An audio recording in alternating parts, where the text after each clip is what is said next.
All right, hi everyone, good evening. ठीक है, हम लोग अपना remainder part of surface chemistry का डिस्कशन आज पूरा करते हैं. सर हाँ बोलो. सर वीडियो लेक्चर में मतलब पूरा कंप्लीट कर दिया था तो उसमें पूरा कवर हो गया था ना. हम्म. सर मतलब एक छोटा सा डाउट है उसमें, डीएम और डीपी समझाओ ना एक बार प्लीज. सल्यूट सॉल्वेंट वही सब है, मतलब डीपी इज योर सल्यूट. ठीक है. अच्छा 1 मिनट.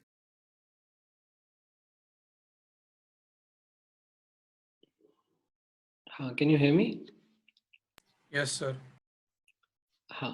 सो अब हम जब कोलॉइड्स के बारे में बात करते हैं, ठीक है, then we use this term DP and DM to describe the two parts of colloidal solution.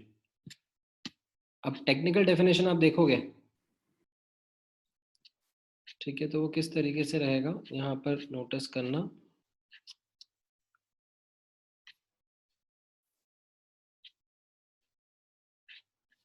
एक मिनट,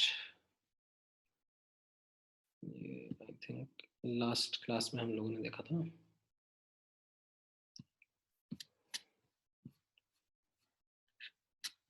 राइट. सो यहाँ पर आप नोटिस करो, डीपी किसको बोला जाता है? DP are these colloidal size particles which are present in the solution.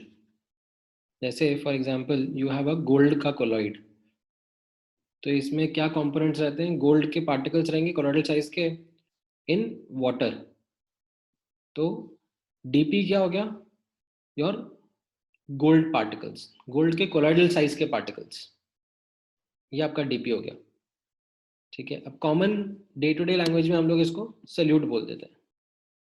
ठीक है, so as to sound familiar, क्योंकि सल्यूट सॉल्वेंट हमको एक आदत है ना.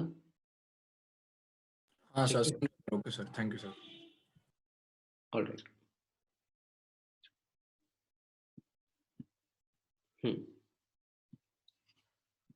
Coming back,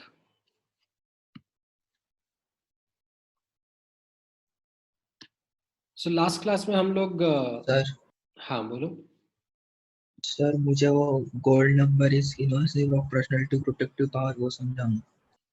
हाँ हाँ, सो लास्ट क्लास में जो हमारा आखिरी का टॉपिक था एक्चुअली वो गोल्ड नंबर वाला ही था, राइट।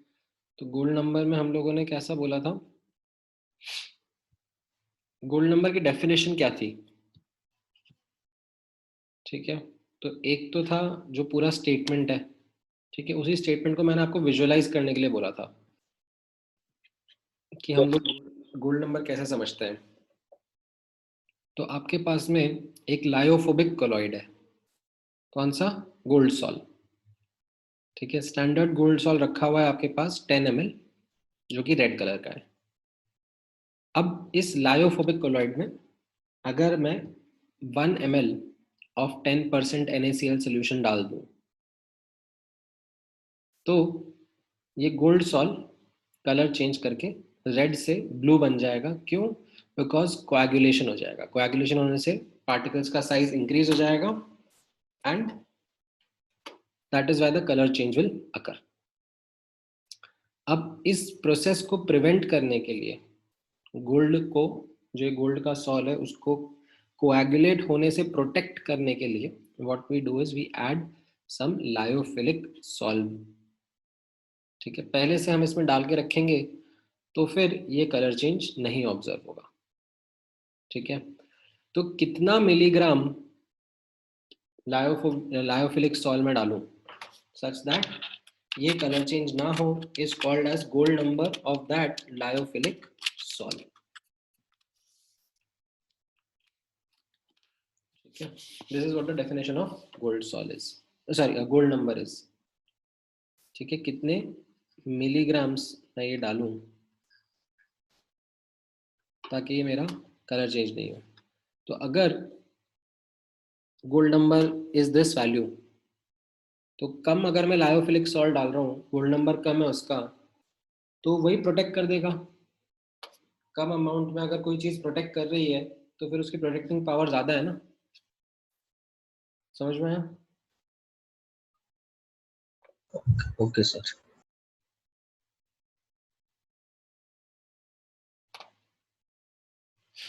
Alright, hello. हाँ बताओ, और कोई डाउट, कॉन्सेप्चुअल डाउट?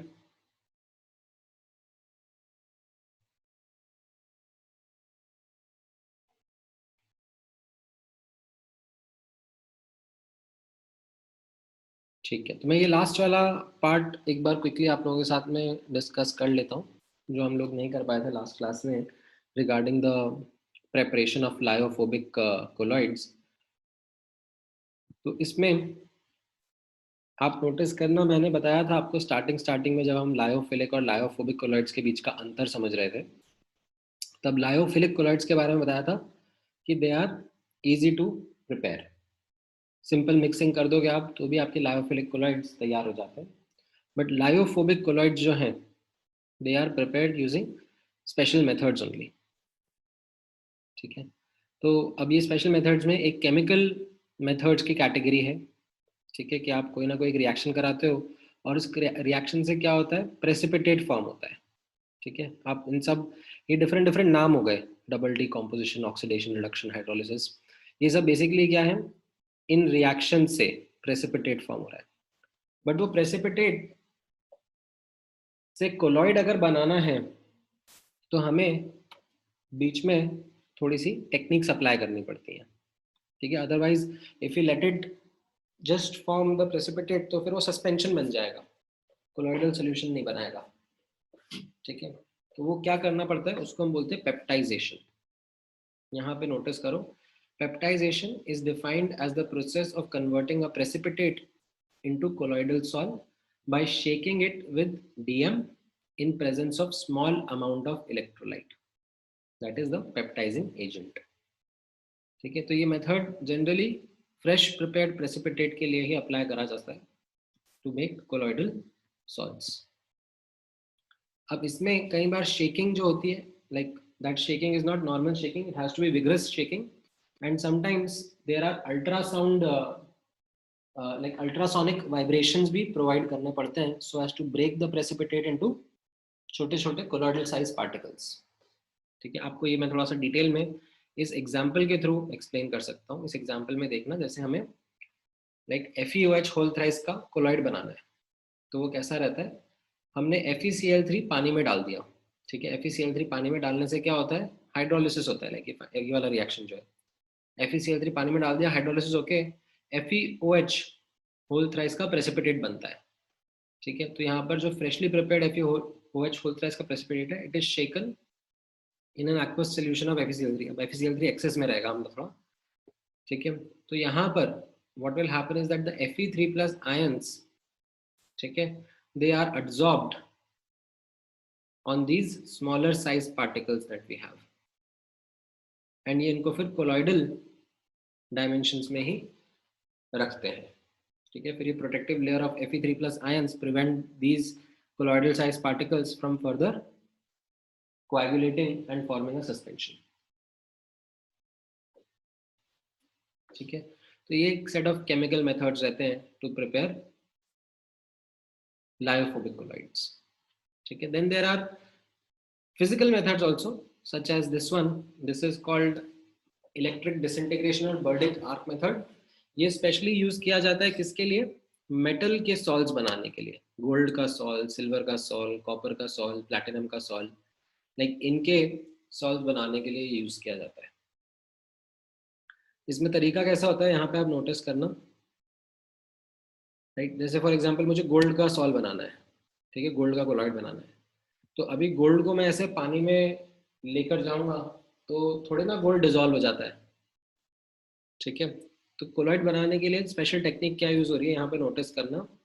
हम गोल्ड की इलेक्ट्रोड्स को पानी में डिप करेंगे और उन इलेक्ट्रोड्स को काफी क्लोज रखेंगे और फिर पोटेंशियल डिफरेंस अप्लाई करेंगे ताकि स्पार्क जनरेट हो, इलेक्ट्रिक आर्क जनरेट होता है। तो उससे क्या होता है, टेम्परेचर बढ़ जाता है लोकली, यहाँ पर टेम्परेचर बढ़ जाएगा एंड उससे मेटल के वेपर्स फॉर्म होंगे। ठीक है, ये जो मेटल के वेपर्स हैं ये फिर इस वाटर में, ठीक है, कूल होंगे। सर हाँ बोलो। Sir at extremely high temperature और एड्सॉर्प्शन अनडिटेक्टेबल क्यों होता है? ये हम लोगों ने पढ़ा था ना, एक्सटेंट ऑफ एड्सॉर्प्शन का टेम्परेचर के साथ में वेरिएशन कैसा था। अच्छा हाँ वो हाँ ओके हाँ समझो सर, ओके सर समझा ओके। हाँ, मैं आता हूँ अभी बुकलेट के डाउट्स पे आता हूँ, जैसे थोड़ा सा पार्ट जो है मैं खत्म करके ओके सर नो हाँ सर। बुकलेट के डाउट्स डिस्कस करेंगे। सो टेम्परेचर यहाँ पर लोकली इंक्रीज हो जाएगा एंड उससे मेटल के वेपर्स फॉर्म हो जाएंगे। ठीक है, ये वेपर्स जो रहेंगे, ठीक है, they are going to be then cooling down and ये कोलॉइडल साइज के पार्टिकल्स बनाने लग जाएंगे। अब अगर हम इसको एज इट इज रहने देंगे तो फिर क्या हो जाएगा, वो कोलॉइडल साइज के पार्टिकल्स और बढ़ के सस्पेंशन हो जाएंगे। इसीलिए इसमें एक इंपॉर्टेंट स्टेप रिक्वायर्ड है, दैट हम इसमें अलग से स्मॉल क्वांटिटी में NaCl डालेंगे। ठीक है, ट्रेसेस में, ज़्यादा नहीं, ट्रेसेस में स्मॉल क्वांटिटी में NaCl डालेंगे, which is going to act as a stabiliser. तो ये क्लोराइड आयन जो रहेंगे ये कोलॉइडल गोल्ड साइज के पार्टिकल्स पर एब्जॉर्ब हो जाएंगे और उनको और बड़ा होने से प्रिवेंट करेंगे and this will make up your gold salt. ठीक है, so this is called as Bredig's arc method. ठीक है, then there is another method called as solvent exchange. ठीक है, तो ये जनरली कैसा रहता है, ये नॉन मेटल जैसे सल्फर या आयोडीन इनके सॉल्ट बनाने में काम आता है। ठीक है, तो इसमें कैसे करते हैं हम लोग, पहले अब सल्फर को मैं पानी में डाल दूंगा डायरेक्टली तो उसका सॉल्ट नहीं बनता, क्यों, क्योंकि सल्फर वाटर में सॉल्युबल ही नहीं होता। तो हम लोग क्या करते हैं, पहले सल्फर को अल्कोहल में मिलाते हैं। ठीक है, सल्फर अल्कोहल में एक ट्रू सोल्यूशन बनाता है, सल्फर अल्कोहल में अच्छे से डिजोल्व हो जाता है। ठीक है, फिर उस सोल्यूशन के हम लोग अंदर एक्सेस वाटर पोर कर देते हैं। ठीक है, तो वाटर और अल्कोहल तो क्या हो जाते हैं, मिक्सेबल हो जाते हैं, और जो सोल्यूट रहता है, ये सल्फर हमारा जो रहता है एक्चुअली, ठीक है, इसका कोलॉइडल सोल्यूशन बन जाता है। ठीक है, and of course then alcohol is separated from this solution, like you can use techniques like distillation to remove alcohol from this prepared sulphur का कोलॉइडल सॉल्यूशन। ठीक है, तो इसमें बेसिकली सॉल्वेंट का हम लोग एक्सचेंज कर रहे हैं। ठीक है, तो इस तरीके से ये कुछ टेक्निक्स हैं of preparing colloidal lyophobic colloids specially. ठीक है, सर हाँ सर ये वाला मेथड फिर से समझाना। हाँ, इस वाले मेथड में आप स्टेटमेंट रीड करो। ठीक है, जैसे फॉर एग्जांपल सल्फर का सॉल्व बनाना है। ठीक है, अब सल्फर का सॉल्व आपको बनाना है तो इसके लिए आपके पास में लाइक मल्टीपल तरीके रह सकते हैं। लाइक एक तो ये था, ठीक है, केमिकल तरीका भी है कि आप SO2 और SO2 को बबल करोगे, H2S और SO2 को वाटर में बबल करोगे। ठीक है, तो ये आपस में आप देखोगे यहाँ पर कॉम प्रोपोर्शनेशन रिएक्शन हो रही है। लाइक सल्फर +4 से 0 जा रहा है और सल्फाइड में से सल्फर -2 से 0 में जा रहा है। ठीक है, तो ये कॉम प्रोपोर्शनेशन रिएक्शन आपने पढ़ी हुई होगी। एंड इससे सल्फर का प्रेसिपिटेट तैयार होता है और उस प्रेसिपिटेट को फिर आप पेप्टाइज करोगे तो सल्फर का सॉल्ट तैयार हो जाएगा। ठीक है, ये एक तरीका हो गया। एक ये दूसरा तरीका है, ये थोड़ा डिफरेंट है, ये फिजिकल मेथड है, केमिकल मेथड नहीं है। इसमें हम लोग क्या कर रहे हैं, सल्फर को पहले अल्कोहल में डिसॉल्व कर रहे हैं। ठीक है, और फिर उसमें एक्सेस पानी डाल रहे हैं। ठीक है, तो सल्फर अल्कोहल का तो ट्रू सोल्यूशन था, बट उसमें हमने एक्सेस पानी डाल दिया, तो what will happen is the sulfur particles, they get into, like they start to precipitate into colloidal dimensions and उससे सल्फर का कोलॉइड बन जाता है। ठीक है, डायरेक्टली सल्फर को पानी में डाल दोगे तो कोलॉइड नहीं बनेगा। ठीक है, अब नोटिस करना, when we talk about these preparation of colloids, तो उसमें प्रिपेयर करने के बाद में हमें उनको प्योरीफाई भी करना रहता है। क्यों? बिकॉज अब यहाँ पे नोटिस करना, जब कोलॉइडल सॉल्यूशंस प्रिपेयर करे जाते हैं, ठीक है, तो उसमें generally excessive amount of electrolytes आ जाते हैं। अब ट्रेसेस में इलेक्ट्रोलाइट जरूरी है for colloids to be stable, but large quantities में अगर इलेक्ट्रोलाइट्स रहेंगे तो फिर वो कोएगुलेशन कर सकते हैं। तो इट इज नेसेसरी कि हम लोग ये जो एक्सेसिव इलेक्ट्रोलाइट्स रहते हैं in preparation of colloidal solution, उनको हम रिमूव कर दें। ठीक है, तो this is done by many techniques and one such simple technique is called as electrodialysis. ठीक है, इलेक्ट्रोडायलिसिस में कैसा रहता है आप नोटिस करना, बहुत सिंपल सा टेक्निक रहता है। एक स्पेशल बैग लेंगे। ठीक है, स्पेशल बैग मतलब वो बैग की मेम्ब्रेन जो होती है वो स्पेशल रहती है, उसमें आप कोलॉइडल सॉल्यूशन को भर दोगे। ठीक है, अब वो जो मेम्ब्रेन है वो सिर्फ छोटे छोटे आयंस एंड वाटर के मॉलिक्यूल्स को ही निकलने देती है। ठीक है, it only let's these smaller particles out of it. जो बड़े कोलॉइडल साइज के पार्टिकल्स हैं वो अंदर ही रहेंगे। तो अब इसमें से क्या होगा, दैट आयंस जो रहेंगे वो बाहर माइग्रेट कर जाएंगे और उनके माइग्रेशन को फास्टर बनाने के लिए ये वाटर को रनिंग रखा जाएगा। एज यू कैन सी ये बैग को वाटर में डिप करा हुआ है, वाटर को रनिंग रखा जाएगा ताकि वो जो आयंस निकलते जा रहे हैं वो रिमूव होते जाए। And even to make it more faster, right, यहाँ पर एनोड और कैथोड भी लगा दिए जाएंगे, लाइक पोटेंशियल डिफरेंस भी जनरेट कर दिया जाएगा ताकि आयंस और फास्ट माइग्रेट हो। ठीक है, तो this is a technique to remove excessive ions from a colloidal solution. This is called as electrodialysis. ठीक है, all right, then ये आपका towards the end part of the chapter था जहाँ पर colloids के मतलब common applications या colloids around us थे। तो उसमें आपको कुछ कुछ examples ध्यान में रखने रहते हैं, right? जैसे ये artificial rain किस तरीके से like colloidal H2O particles present in the cloud get coagulated by these sand और electrified sand, basically electrified sand या फिर AgI के पार्टिकल्स हम लोग यहाँ पे थ्रो करेंगे, so that can cause artificial rain. Then blood is also a colloidal solution, it's a negative colloid. तो अब जब आप डिटॉल या सैवलॉन कुछ डालते हो तो उसमें जो Fe3+ आयंस हैं वो उसको कोएगुलेट करने में हेल्प करते हैं, ठीक है। जो रिवर वाटर के डेल्टास फॉर्म होते हैं, they are also colloidal solution of clay.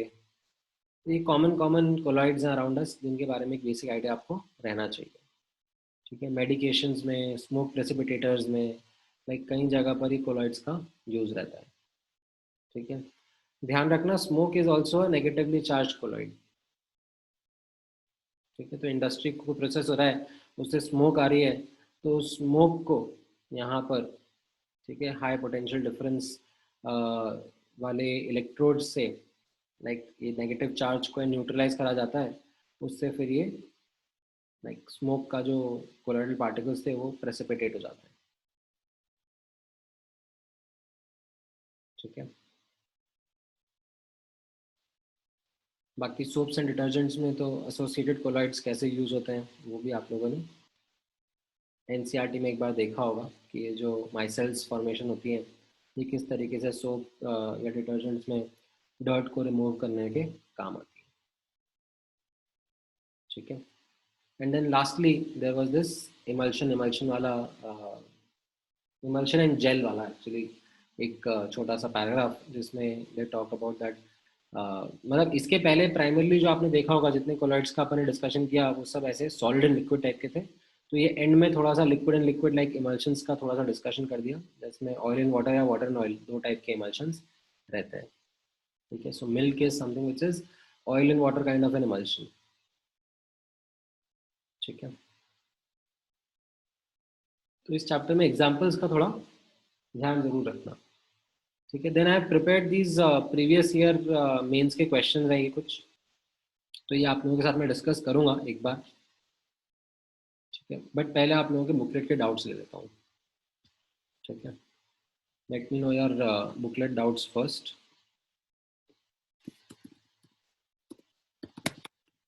वो अपन क्लियर कर लेते हैं ताकि we can then discuss these mains के क्वेश्चंस। बताओ क्या क्या डाउट्स हैं आप लोगों के।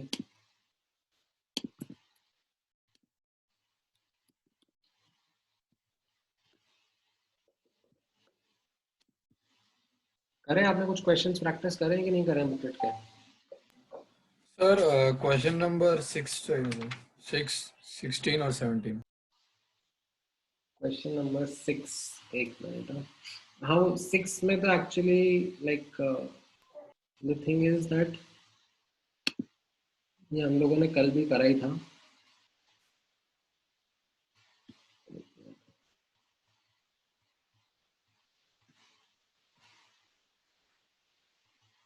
ये जो टर्म है ऑक्यूलूशन, ऑक्लूशन एक्चुअली ये मतलब आप जस्ट ऐसे मिसलेनियस टर्म आ गया आपके सामने, तो इसमें जो गैसेस का एब्जॉर्प्शन होता है on the surface of metals, specially molten metals, उसको ऑक्लूजन कहते हैं। Okay sir. सर 16 और 17 भी। 16th और 17th भी ना, एक minute, give me a moment।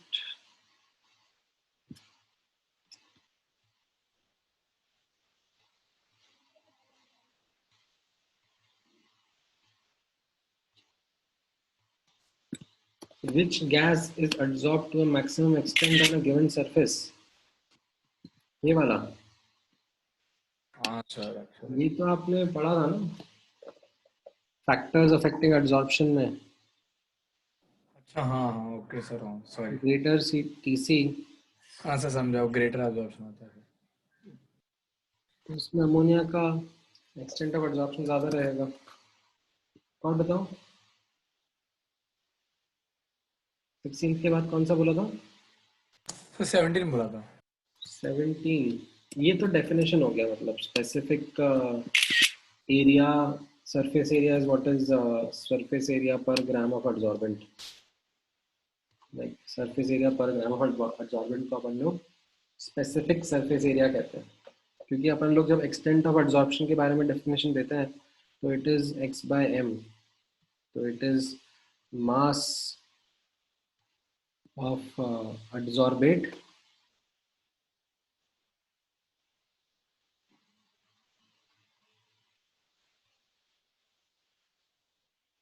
upon mass of adsorbent.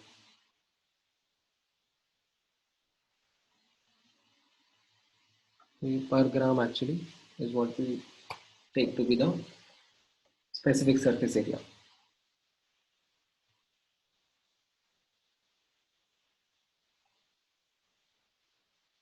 Okay sir, got it sir. ठीक है, और बताओ ये कोलॉइड्स वाले पार्ट के क्वेश्चन वगैरह नहीं ट्राई करेगा अभी?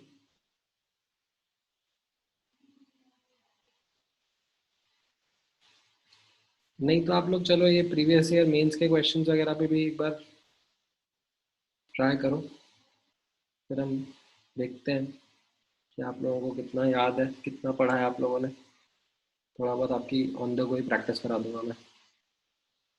चाहिए तो नोट्स रेफर करो, I am not denying you कि नोट्स मत रेफर करो, आपके पास प्रीवियस 2 लेक्चर के नोट्स तो हैं ही रेडी, ठीक है। आप लोगों ने हो सकता है वीडियो लेक्चर देखते हुए भी नोट्स बनाए हो, तो अच्छा रहेगा, तो नोट्स को रेफर सर करके पहले का बी होगा ना? विच of the following is not correct, ठीक है, तो देख लेते हैं एक बार। नॉट करेक्ट में अभी यहाँ पर फिजिकल एड्सॉर्प्शन के लिए पूछा जा रहा है, तो ये रिवर्सिबल तो होता है, ये करेक्ट है। Increases with increase in temperature, नहीं ये नहीं होता है, ये अपने आप होता है। And enthalpy and entropy both are negative, तो yes B option correct answer होता है। गुड, अगले पे आ जाओ। ये मैंने आपको इसलिए बोला था कि एग्जाम्पल्स इंपॉर्टेंट है।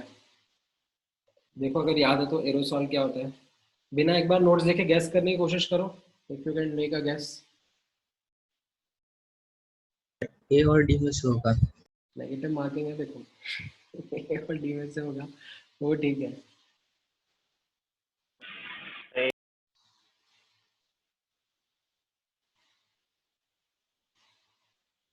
और कोई?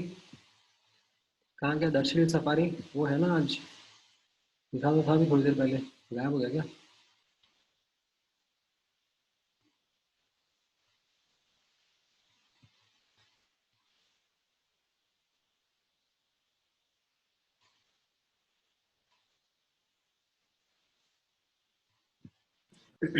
चलो नोट्स देख के बता दो, कम से कम ये तो पता हो नोट्स में कहाँ पर है ये सब चीज़ें।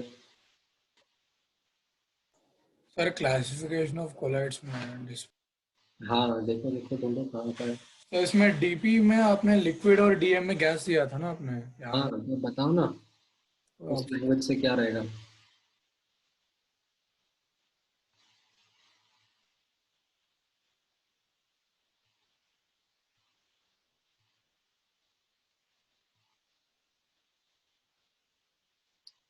अरे यहाँ पे लिक्विड डिस्पर्स्ड इन वाटर क्यों लिखा है, एक मिनट।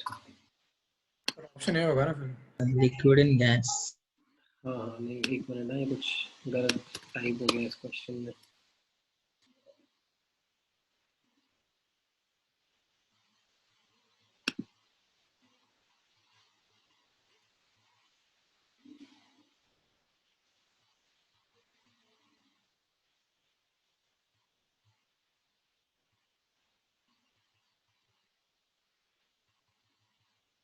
सर ऑप्शन ए बोला था सर। नहीं, gas is dispersed in solid या gas is dispersed in liquid. Solid is dispersed in gas, ये रहेगा ना सी वाला।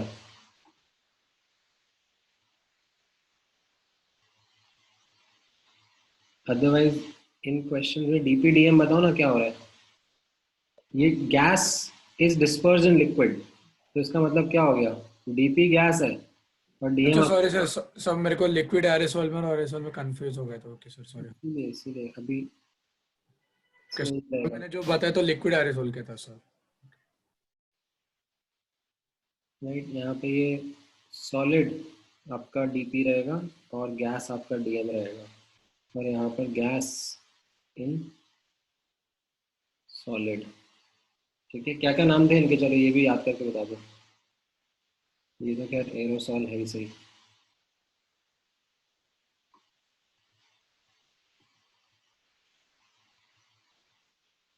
गैस इन सॉलिड क्या था? फोम था ना। हाँ हाँ हाँ, गैस। और गैस इन लिक्विड क्या था? Sir gas and liquid form था ना। गैस तो इन लिक्विड। सॉलिड फॉर्म होगा ना वो लास्ट वाला। So liquid. अच्छा, ये सॉलिड फॉर्म था। हाँ सॉरी। ठीक है, and liquid in liquid basically ये काइंड ऑफ इमल्शन था, बट ये kind of liquid in liquid था, मतलब ऐसा नेसेसरी नहीं कि लिक्विड इन वाटर हो, but liquid in liquid is what was emulsion. ठीक है,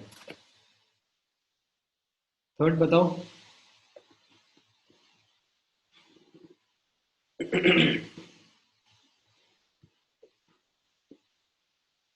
ये भी पढ़ा था आपने, नोट्स में है, देखो।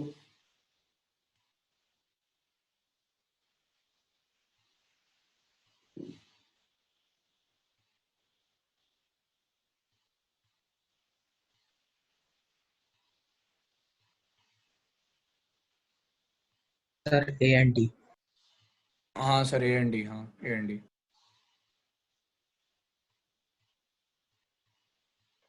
And D, diameter of the dispersed particles is much smaller than the wavelength used। गलत है ये तो। हाँ सर, बी होना चाहिए ना, बड़े होते हैं पार्टिकल। वही तो, ये तो ट्रू सोल्यूशन के लिए हो गया ना। ओके। ट्रू सोल्यूशन के पार्टिकल छोटे होते हैं इतने कि लाइट उनसे इंटरेक्ट ही नहीं करती है। ठीक है, तो true solution don't show Tyndall effect, right. तो बी करेक्ट होना चाहिए। डिस्पर्स्ड पार्टिकल का size is not much smaller. ठीक है, then between C and D, D. D correct होगा, सी गलत होगा। क्यों? बिकॉज ये मैंने आपको बताया था दैट लायोफिलिक में ऐसा होता है। लायोफिलिक में डीपीडीएम के रिफ्रैक्टिव इंडेक्स में कम डिफरेंस होता है। Lyophilic colloids show weak Tyndall effect. Lyophobic show strong Tyndall effect because of this greater difference। तो ये आपका डी ऑप्शन करेक्ट रहेगा, बी एंड डी। ठीक है, तो क्वेश्चन देखो डिफिकल्ट नहीं है, जस्ट रिवीजन वाली बात है। हाँ, ये फिर भी मैं बोलूँगा ये डिफिकल्ट है, ये थोड़ा डिफिकल्ट क्वेश्चन आ गया, बट चलो let's see if you can do a guess work. क्योंकि ये लैंग्वेज मॉडल की डिटेल्स है, जिसमें आपको मैंने सिर्फ इतना ही बताया था that according to Langmuir model हमने सिर्फ इतना ही डिस्कस किया था that X by M is equal to A P upon one plus D P लिख सकते हैं mathematically, where A and B are Langmuir parameters.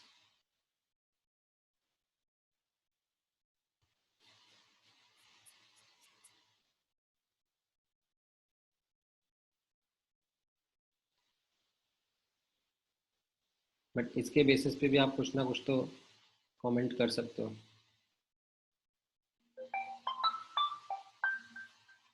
Sir single choice है ना? हाँ, सिंगल चॉइस ही है, मेंस का ही क्वेश्चन है। सी ऑप्शन है क्या? एक मिनट है, मैं जैसे फोन कॉल पे एक बार रुको।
सो इसमें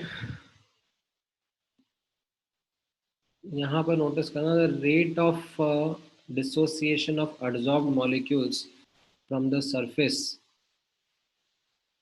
does not depend on the surface covered. ये भी गलत है, right? In fact सी लग रहा है।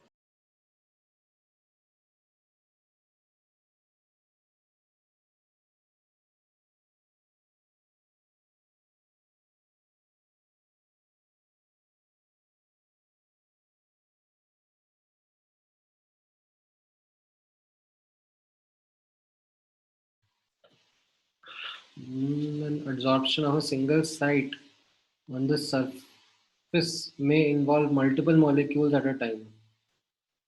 ये भी गलत है। लैंगमेर में लाइक मोनोलेयर का डिस्कशन होता है। Then mass of gas striking a given surface is proportional to the pressure of the gas.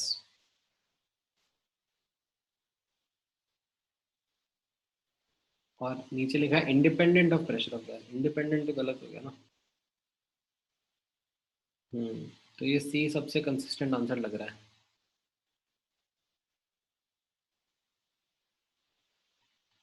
ठीक है, सी इसमें करेक्ट आंसर लग रहा है। The mass of the gas striking a given surface area is proportional to the pressure of the gas.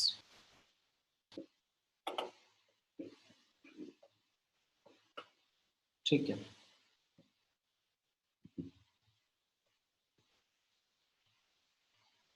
Alright, अगला बताओ चलो। Which of the following is not a property of phase sorption? Sir A. हाँ ए।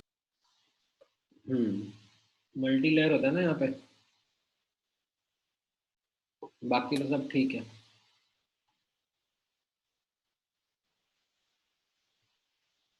Alright, sixth वाला बताओ। Again which of the following is incorrect पूछा है।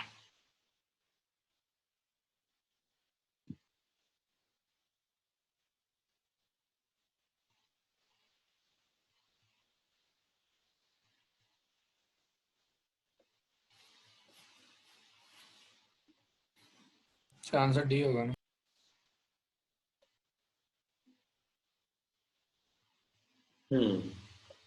Right हाँ sir, negative होता है। राइट। बाकी वंडर वॉल फोर्सेस रहेंगे, लिक्विफाइबल गैसेस इजीली एब्जॉर्ब हो जाएगी और हाई प्रेशर में मल्टी मॉलिक्यूलर लेयर्स का भी फॉर्मेशन रहेगा। ठीक है,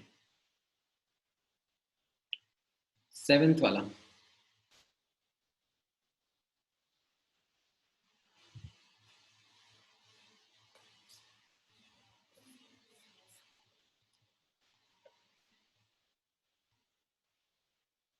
अभी सेवेंथ वाला तो क्या है, आपको भूल के भी नहीं आएगा। मतलब ये ऐसा है दैट इसीलिए लाइक गोल्ड सॉल तो आपको चलो पता है। गोल्ड सॉल अगर मैंने ये एग्जांपल आपको बताया है क्लास में, बहुत बार हम लोगों ने देखा है गोल्ड सॉल नेगेटिव रहता है। ठीक है, बट इसीलिए मैंने आपको बोला इस चैप्टर में रिमेंबर एग्जाम्पल्स। ठीक है, स्पेशली जो एनसीईआरटी में दिए हुए हैं। ठीक है, उनका आप ध्यान रखोगे।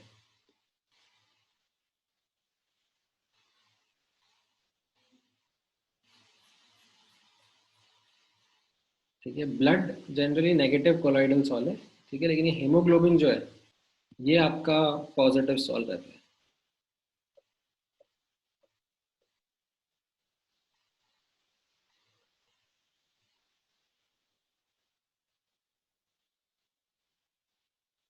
ठीक है, तो ये एनसीईआरटी के कुछ एग्जांपल्स हैं जो आपको सिलेक्टिवली ध्यान में रखना है। समझ में आया? हाँ सर। सर हाँ बोलो बोलो। नहीं सर, समझा।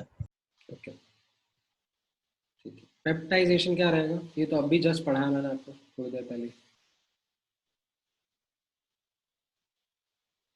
Sir, precipitates into colloid solution.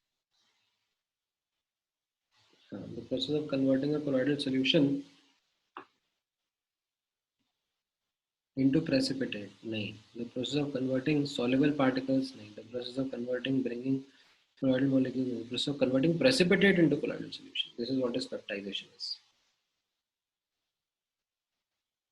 Okay. Alright. Which of the following about colloids is false?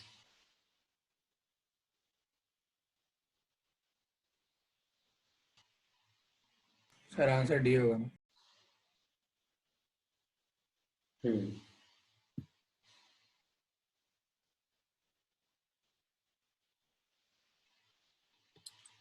Right. यहाँ पर ये ऑप्शन तो करेक्ट है.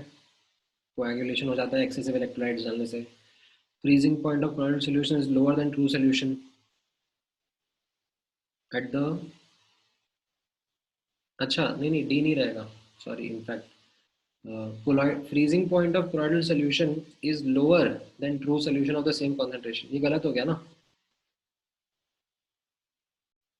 colloidal particles can pass through ordinary filter paper. ये करेक्ट है. अच्छा, ओके ओके, हाँ समझा. ये स्पेशल फिल्टर पेपर लगता है ना, मतलब स्पेशल ऐसे मेम्ब्रेन्स लगती हैं फिल्टर करने की. हाँ सर, लगते हैं. ये बी वाला पार्ट गलत क्यों है?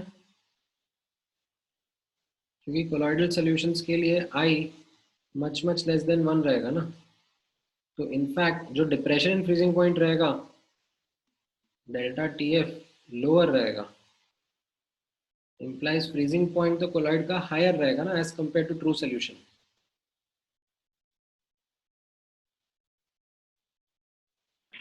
तो पार्टिकल साइज कुछ रोल प्ले करता है क्या इसमें? नहीं. कॉलिगेटिव प्रॉपर्टीज के बारे में यही तो अपन ने पढ़ा था. that colligative properties don't depend upon the type of particle, just the number of particles that makes a difference. हाँ सर.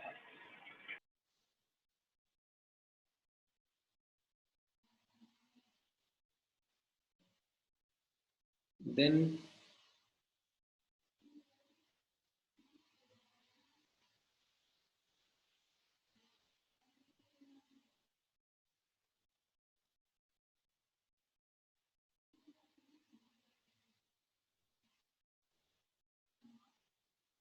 यहाँ पर then silver nitrate solution is added to Ki. ठीक है. A negative charged colloidal solution is formed. तो यहाँ पर silver nitrate को Ki में ऐड कर रहे हैं ना, तो Ki एक्सेस में होगा. ठीक है. Ki एक्सेस में तो नेगेटिव चार्ज कोलॉइड बनेगा. ये भी करेक्ट है. बी ऑप्शन आपका आंसर रहेगा. This is the one which is false. ठीक है. सॉलिड सॉल्व का एग्जांपल क्या रहेगा बताओ.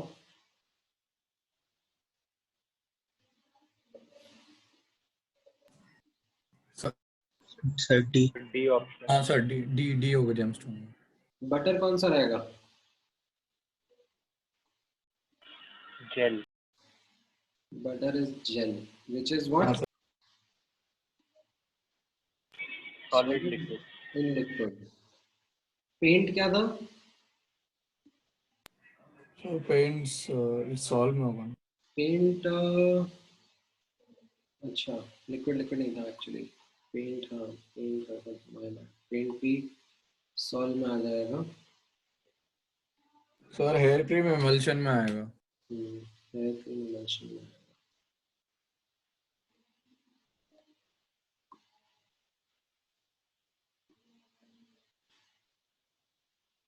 लिक्विड.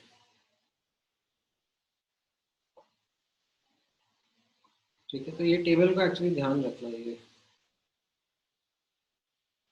कई बार पूछ लेते हैं इससे. ऑलराइट. देन Cronlich isotherm के according which of the following is correct? Sir D D होगा. ऑप्शन. डी. ठीक है.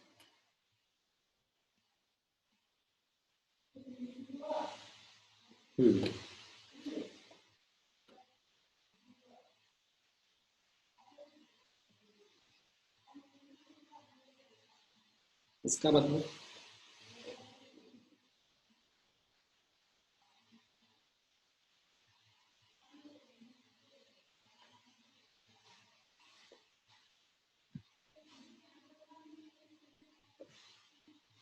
आंसर डी होगा ना? Sir T. हाँ फिजिक्स ऑप्शन के लिए पूछ रहा ना ये.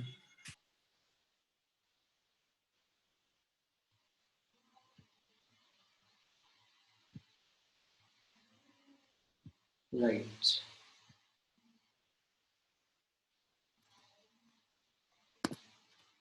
D is the correct answer. क्योंकि ये जो कैरेक्टरिस्टिक्स है किसके हैं? फिजिक्स ऑप्शन के लिए सर. फिजिक्स ऑप्शन के. तो इसमें मल्टी लेयर होता है. It absorption decreases with increase in temperature. Enthalpy बहुत लो एब्जॉर्प्शन टेम्परेचर, लो बहुत लो होता है. 40 किलो जूल रहता है. ठीक है. एंड एनर्जी ऑफ एक्टिवेशन लो रहता है. ये सही रहता है.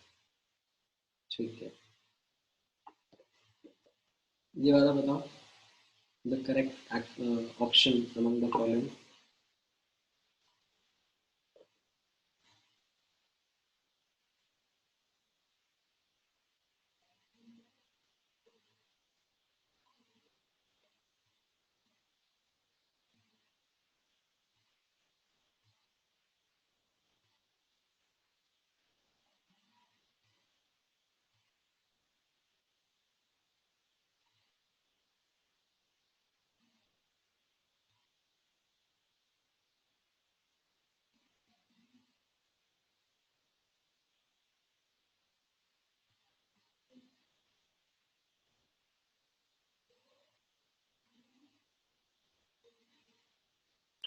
सर डी ऑप्शन होगा.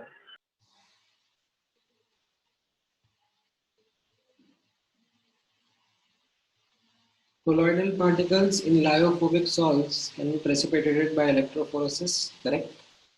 Colloidal medications are more effective because they have small surface area. ये गलत हो गया ना? Because in fact they have greater surface area. इसलिए तो colloidal medications ज़्यादा effective होती हैं. अच्छा सर, आपने वही सर डायग्राम बना के एक्सप्लेन किया था कैसे रिमूव करेगा वो. हाँ. अच्छा okay. Addition of alum makes water unfit for drinking. ये भी गलत है ना?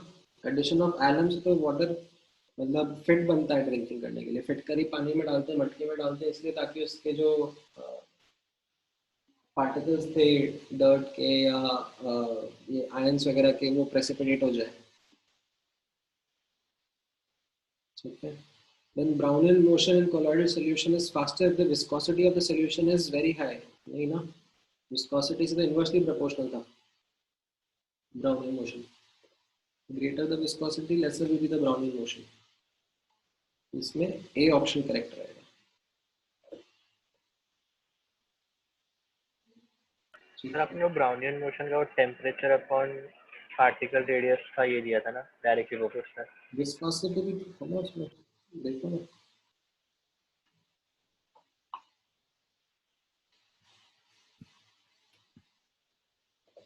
ये ठीक है ना. अच्छा ओके, सॉरी सर. मतलब ठीक है, दो हाईलाइटेड थे, ये भी हाईलाइट कर लो. सर और बताओ. नेक्स्ट. 14 का ये होगा ना? हाँ, जिसका गोल्ड नंबर लीस्ट है. Inversely proportional. हाँ correct. Gold number is inversely proportional to the protective power. Alright. Then which of the following is not an example of heterogeneous catalytic reaction? ये तो आपकी थोड़ी इनऑर्गेनिक की नॉलेज भी लगेगी.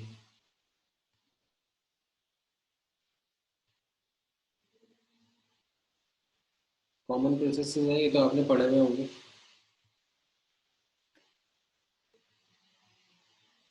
Sir B होगा क्या? ये तो इनफैक्ट मैंने क्लासिक एग्जांपल लिया था, लाइक जिसमें हम लोग हाँ, प्लस कैटालिटिक हाइड्रोलाइजेशन होता है. क्या कर रहे हो. तो मतलब यही एग्जांपल मैंने क्लास में लिया था हेट्रोजीनियस कैटालिसिस समझाने के लिए. माना है. सी ऑप्शन है क्या? सी. हाँ, इसमें आयरन कैटलिस्ट यूज होता है. ये ओसवाल्ड प्रोसेस क्या होता है? Platinum catalyst.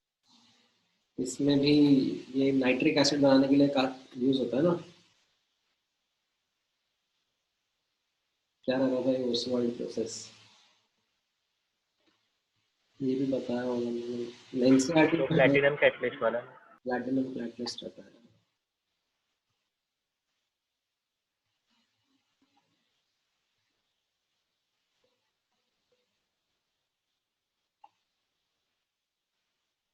राइट, ठीक है। तो आपको आइडिया लगा किस तरह के क्वेश्चंस पूछे जा रहे हैं इसमें? हाँ ठीक है।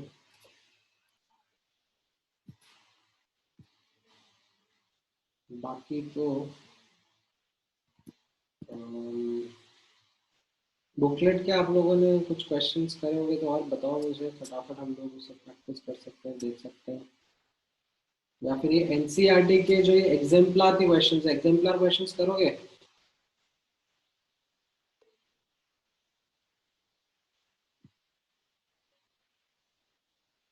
हाँ sir. Let me insert exemplar questions over here.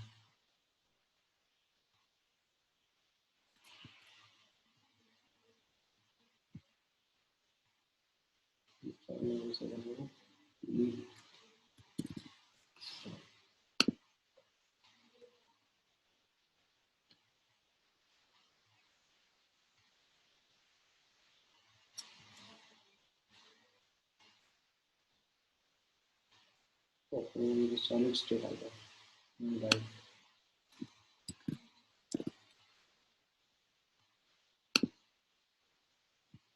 कौन सा है?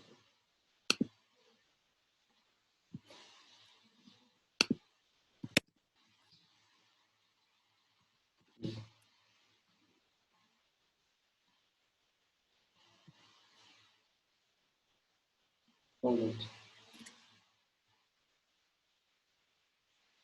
चलो बताओ पहला वाला।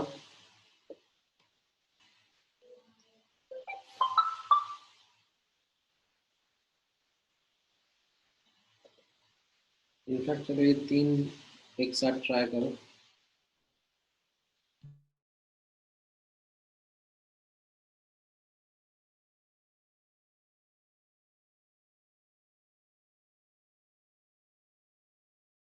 क्रिस्टलाइजेशन होगा ना पहले का। हम्म,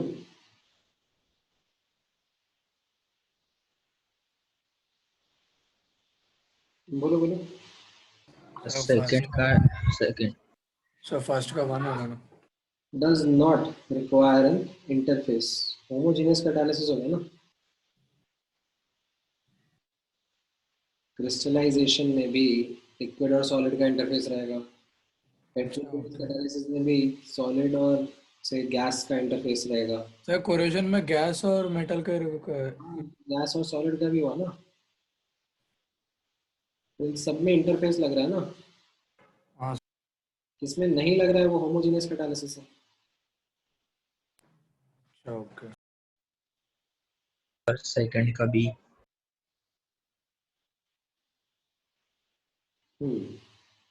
ठीक है, correct। थर्ड का तो डी है। थर्ड का डी, गैस हाँ गैस। डी। थर्ड का डी, डी बोला ना, दिल्ली। गैस हाँ गैस। डी। दिल्ली। ठीक है। The terms option stands for sir 3, third option. both absorption and absorption, right? Hmm. Sir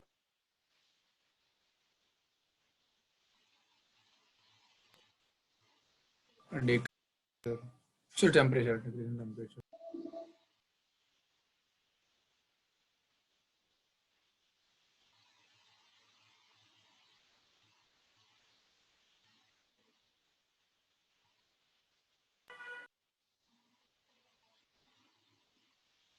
sir B ना। हाँ सर बी होगा। Fifth वाले का extent of physics option increases with increase in temperature, नहीं decrease in temperature से तो बढ़ेगा ना। सरफेस एरिया डिक्रीज कर देंगे तो एक्सटेंट ऑफ एब्जॉर्प्शन कम हो जाएगा, वंडर वॉल फोर्सेस भी वीक हो जाएंगे तो एक्सटेंट ऑफ एब्जॉर्प्शन कम हो जाएगा।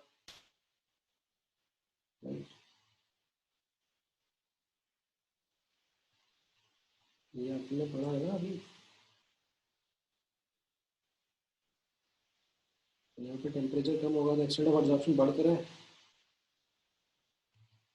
सर बी बोला था, बी।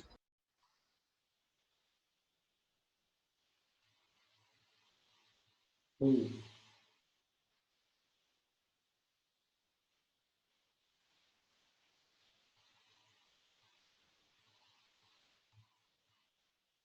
सिक्स्थ वाले में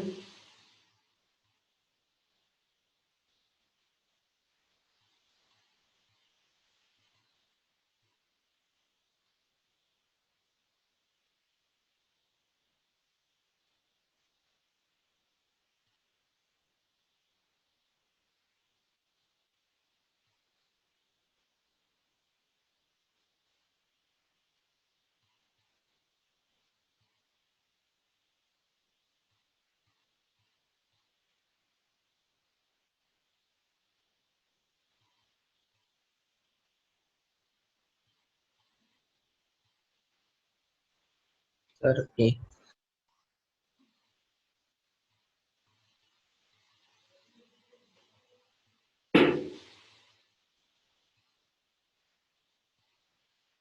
इसमें extent of absorption of adsorbate from solution phase increases with increase in concentration of adsorbate। हाँ सही है। Decrease in surface area, increase in temperature and decrease in amount of, ये तीनों से नहीं होगा ना, मतलब X by M is proportional to C raise to the power of 1/n। ठीक है, एंड इससे मेरा ए ऑप्शन करेक्ट हो जाएगा। ठीक है, बाकी टेम्परेचर से तो कम हो जाएगा और सरफेस एरिया भी कम कर दोगे तो भी एक्सटेंट ऑफ एब्जॉर्प्शन कम हो जाता है ना, तो ए ऑप्शन मेरा आंसर रहेगा। समझ में आए? हाँ सर। अगला देखो बच्चों, तो सर सर 7 का ए। नॉट एप्लीकेबल बोला जा रहा है। नॉट एप्लीकेबल कैसा रहेगा? Which of the following is not applicable? हाँ ठीक है, A. Which of the following is not a favourable condition for physics option?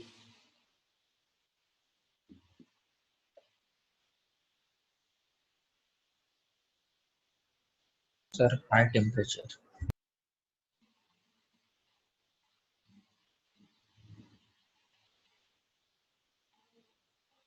Sir D. Hmm,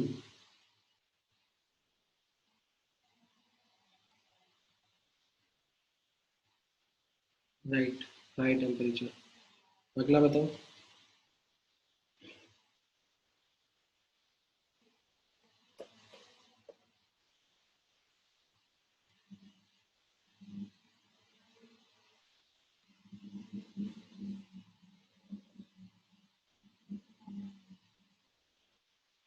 sir 2 होगा ऑप्शन बी।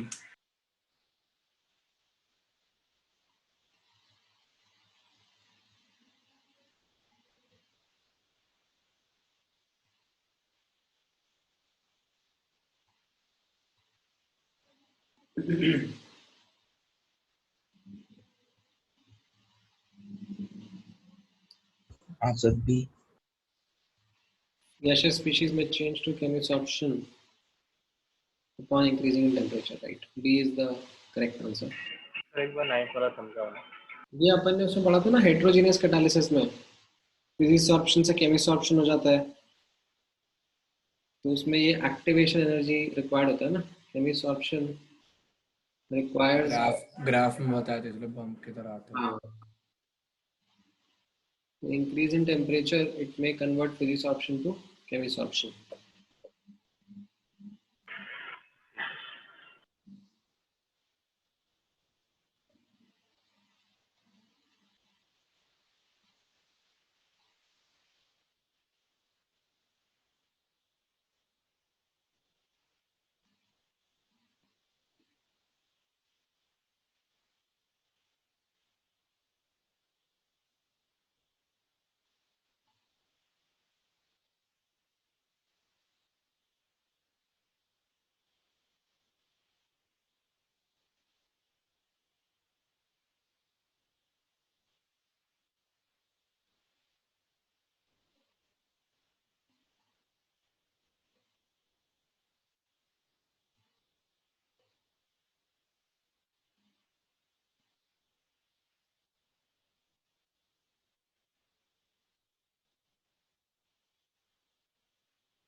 10th वाला बताओ।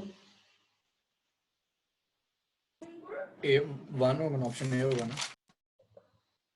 Does not show specificity for any gas because the involved van der Waals forces are universal.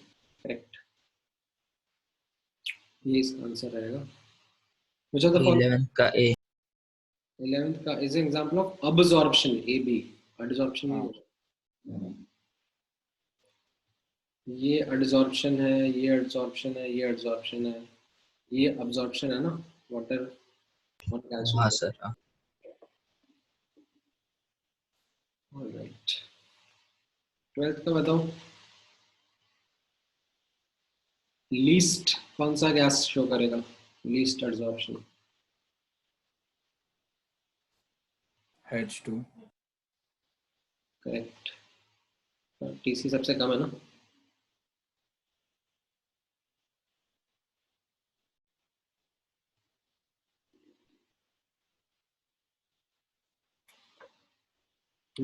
बताओ heterogeneous catalysis किस में use हो रहा है? अब BC 1।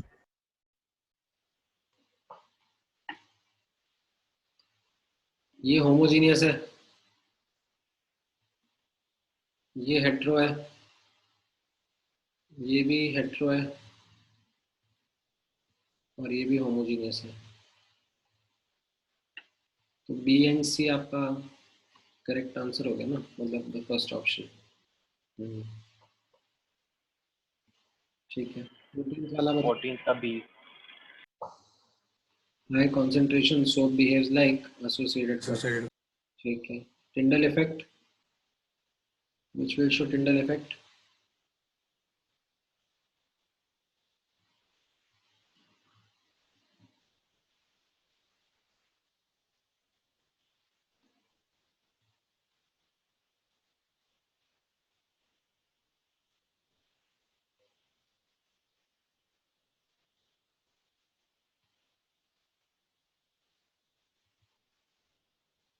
Sir B।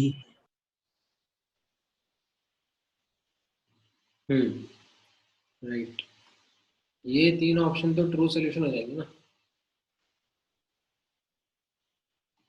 so they will not show Tyndall effect. CMC के ऊपर ही कोलाइड बनेगा ना।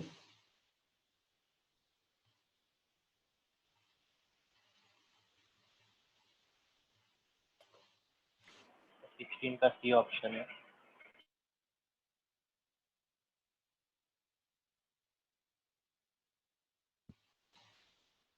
हाँ, 16th में method by which lyophobic soil can be protected. C option. ये अभी पढ़ा अपन ने गोल्ड नंबर वाला। हाँ। ठीक है। 17th का बताओ। और पेप्टाइजेशन।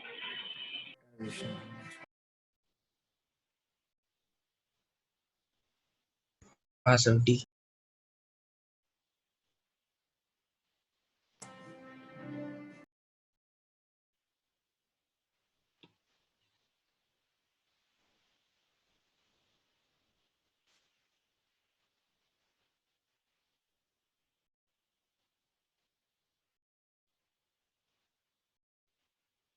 All right.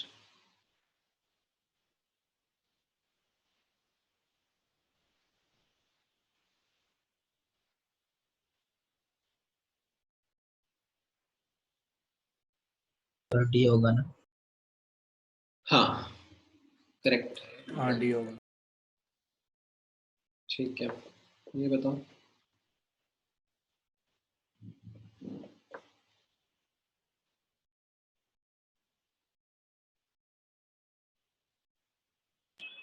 NaCl।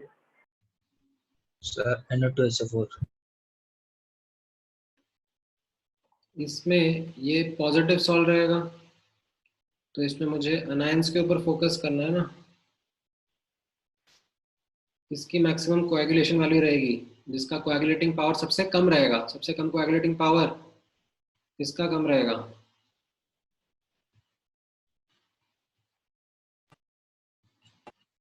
जिसका चार्ज सबसे कम रहेगा। D option. समझ में आया? हाँ सर। ये तो पढ़ा था, हार्डी शूज रूल भूल गए, कोई नहीं, रिविजन के साथ ही आएगा याद में। ऑलराइट, सॉलिड एंड लिक्विड क्या रहेगा?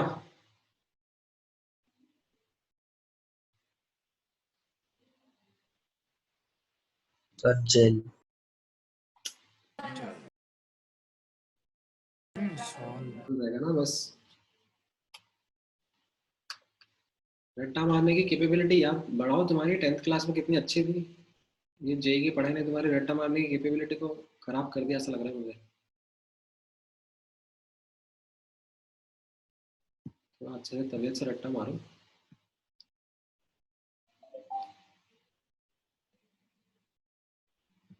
और बताओ, नेक्स्ट बताओ, 20th।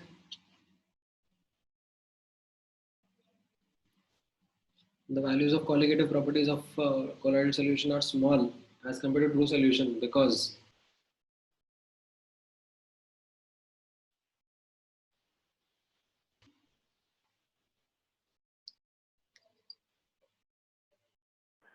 enormous surface area.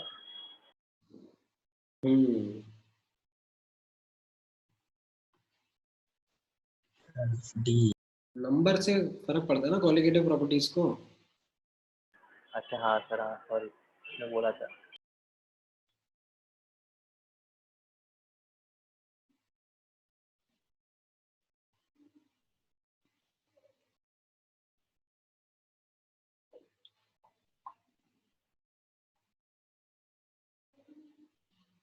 तो ये वो निकल वाला है क्या 21st? हम्म। वो आपने वो वीडियो देखने को बोला था, हाँ 21st वाला वही है? हाँ हाँ।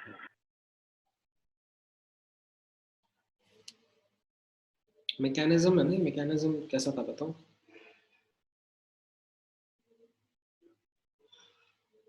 बी और सी तो सेम है ना।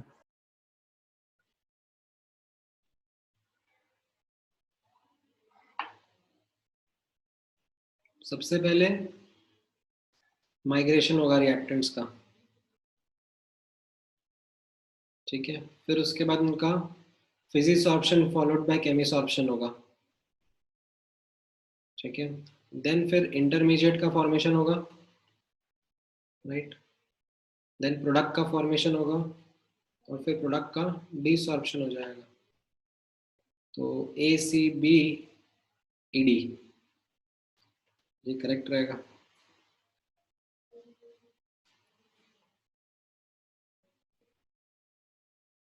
समझ में आया? हाँ सर।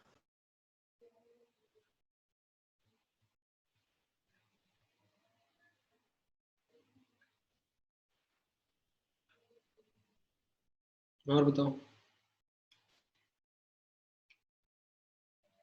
नेक्स्ट क्वेश्चन पे आ जाते हैं।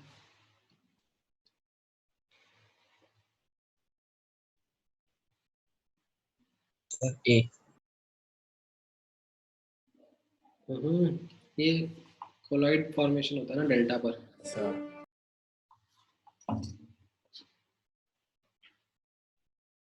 ये थोड़ा सा एनसीईआरटी रीड करोगे, एग्जांपल्स उसमें मिलेगा कोलॉइड्स अराउंड अस में।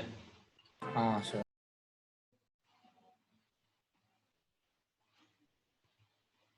ठीक है, ये बताओ, third option.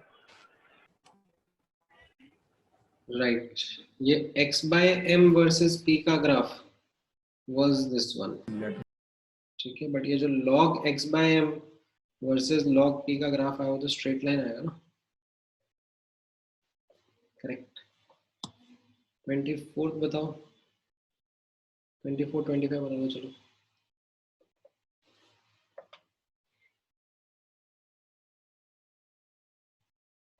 Which of the following process is not responsible for electric charge on solid particles?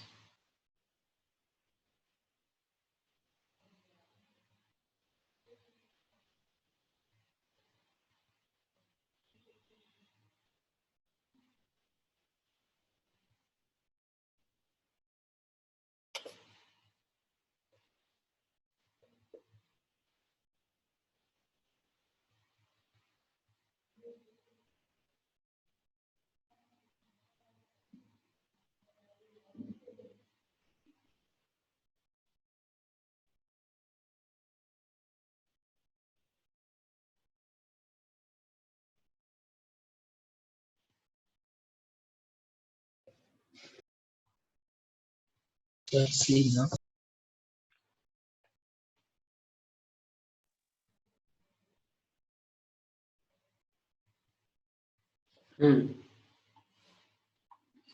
D not बोला है ना, नॉट। एडजॉर्प्शन और हेल्महोल्ट्ज डबल लेयर तो आपने देखा है, ये काफी कम एग्जांपल्स होते हैं, मतलब जहां पर इलेक्ट्रॉन कैप्चर भी होता है, बट अब्जॉर्प्शन नहीं होता, एडजॉर्प्शन होता है। That is why fourth is incorrect. ठीक है, 25th बता दो।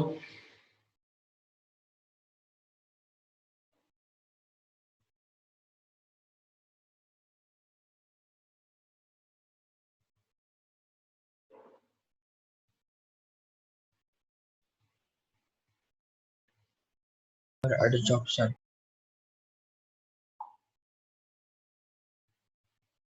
हाँ राइट, एडजॉर्प्शन। ठीक है, गुड। सो ठीक है, काफी ग्रिप तो आ गए आपको चैप्टर के ऊपर। आई थिंक रिविजन्स के साथ में थोड़ा और बेटर हो जाएगा। चलो गुड है। Any other doubts and questions that you have? Sir हाँ बोलो। नो सर बोला तो मैंने, नो सर। अभी नहीं है फिलहाल। ठीक है, तो फिर क्लोज करें लेक्चर? हाँ सर। ठीक है। You will take a doubt lecture some other time. हाँ हाँ, बट अभी तो जैसे देखो क्रैश कोर्स शुरू हो जाएगा ना, I think next week onwards crash course शुरू हो रहा है, तो अब उसमें डाउट लेक्चर लगेगा तो हाँ ले लेंगे, कोई दिक्कत नहीं है। क्रैश कोर्स में भी like major question problem solving ही रहेगी। Okay. ठीक है, बाकी बुकलेट के हैं अगर कुछ डाउट्स आपके तो पूछो। मुझे लगता नहीं शायद आप लोगों ने बुकलेट के क्वेश्चंस करे हैं अभी। नहीं सर, पूरे नहीं किए।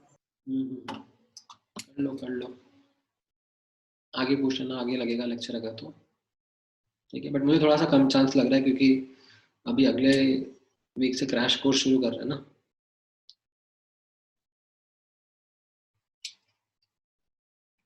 ठीक है, ऑल राइट, चलो। सर फिर न्यूक्लियर केमिस्ट्री। न्यूक्लियर केमिस्ट्री का आपका अखिल सर करा रहे हैं ना? सर मालूम है, उनका सॉल्यूशन चालू है, लिक्विड सॉल्यूशन। अच्छा अच्छा, हाँ तो उनका फिर उसके बाद में लग जाएगा, मतलब इसका न्यूक्लियर केमिस्ट्री का। सर ठीक है, बाकी मैंने वो तो भेजा ही है आप लोगों को रिकॉर्डिंग, आप उससे देख सकते हो और बुकलेट के नोट्स, बुकलेट से नोट्स यूज कर सकते हो। मेजॉरिटी तो वहीं से है, जो थोड़ी बहुत एक्स्ट्रा चीज़ें हैं वो मैंने अलग से बता दी हैं, तो आप वो ऐड अप करके उसमें से भी लिख सकते हो। ठीक है, नहीं होगा अगर अखिल सर अगर लिक्विड सोल्यूशन कंप्लीट करेंगे उसके बाद में कर लेंगे, कोई दिक्कत नहीं है।